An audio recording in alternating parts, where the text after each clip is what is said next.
Oke, mari kita langsung masuk ya. Anda kan mengirimkan beberapa kutipan menarik ini tentang penyembahan dan doa harian. Banyak orang mungkin lihat ini sebagai ya kewajiban agama gitu. Tapi sumber Anda ini kayaknya punya sudut pandang lain ya. Ada hubungannya sama syukur atas keselamatan. Iya, benar sekali. Jadi, poin utamanya itu pergeseran fundamental gitu loh.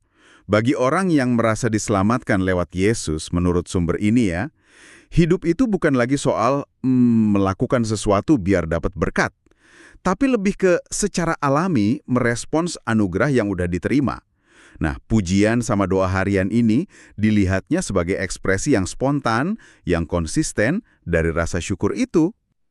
Oke. Jadi misi kita sekarang ini coba gali lebih dalam kenapa sih respons ini jadi krusial banget menurut sumber Anda dan gimana bedanya sama sekedar rutinitas. Biar kita nangkep esensinya gitu ya. Tepat. Kita bakal lihat gimana sumber ini memaknai pujian, terus doa juga. Dan gimana contoh-contoh historis yang dikutip itu memperkuat gagasan ini. Bahwa ini tuh gaya hidup, bukan daftar tugas semata. Baiklah, menarik nih. Mari kita mulai dari pujian dulu ya. Ada kutipan dari Mazmur 34 ayat 2. Aku hendak memuji Tuhan pada segala waktu. Puji-pujian kepadanya tetap dalam mulutku.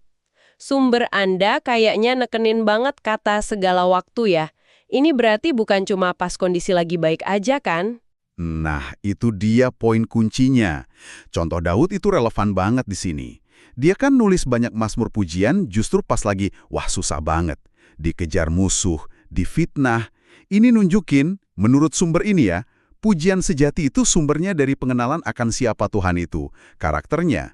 Bukan sekedar reaksi karena keadaan kita lagi enak. Ini sikap hati yang persisten, pengakuan yang melampaui situasi.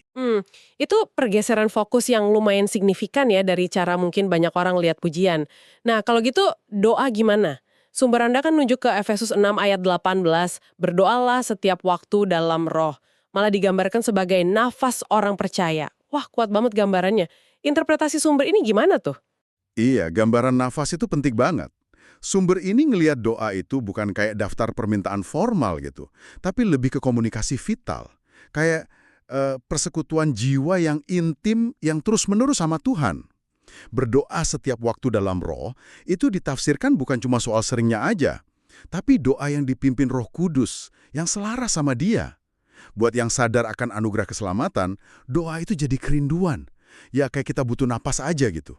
Ada kesadaran kalau hidup pisah dari Tuhan itu nggak mungkin. Menarik ya gimana dua hal ini, pujian sama doa, digambarin sebagai respons internal yang jalan terus.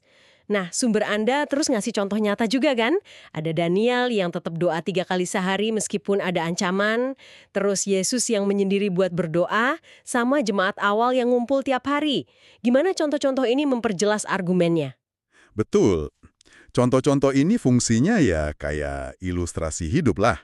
Mereka nunjukin bahwa buat tokoh-tokoh ini, sama jemaat awal, hubungan sama Tuhan itu bukan sesuatu yang dinyalain cuma pas ibadah formal atau pas lagi krisis aja. Ini tuh udah jadi detak jantung kehidupan sehari-hari mereka. Konsistensi doa dan pujian mereka, seperti yang digandarkan sumber Anda, itu bukti nyata dari kesadaran akan anugerah yang mereka jalani tiap saat. Bukan soal disiplin paksa, tapi ya buah dari hubungan yang hidup. Oke, jadi intinya gini ya, keselamatan itu bukan cuma status yang disyukuri sesekali aja, tapi lebih ke transformasi mendalam yang secara otomatis gitu ya, menghasilkan pujian dan doa sebagai ritme spiritual baru. Sepenting nafas itu tadi. Ini jadi ingat Ibrani 13 ayat 15 soal korban syukur. Iya, dan ayat itu kan bilang ucapan bibir yang memuliakan namanya. Nah, di sini korban syukur dalam konteks yang disajikan sumber Anda ini dipahami bukan lagi persembahan ritual, tapi lebih ke ungkapan tulus hati, lewat kata-kata, lewat sikap hidup yang memuliakan Tuhan secara konsisten.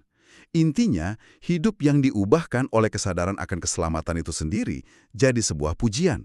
Bukan datang ke Tuhan cuma pas butuh aja, tapi menjadikan hadiratnya itu rumah buat hati kita. setiap hari. Pemahaman ini jadi memunculkan satu pertanyaan reflektif nih buat Anda yang lagi dengerin. Kalau penyembahan dan doa harian memang dilihat sebagai respons syukur yang mengalir terus, ya kayak nafas spiritual gitu, bagaimana perspektif ini bisa mengubah cara Anda secara pribadi menghadapi naik turunnya kehidupan, tantangan dan sukacitanya? Dalam keseharian Anda, coba direnungkan.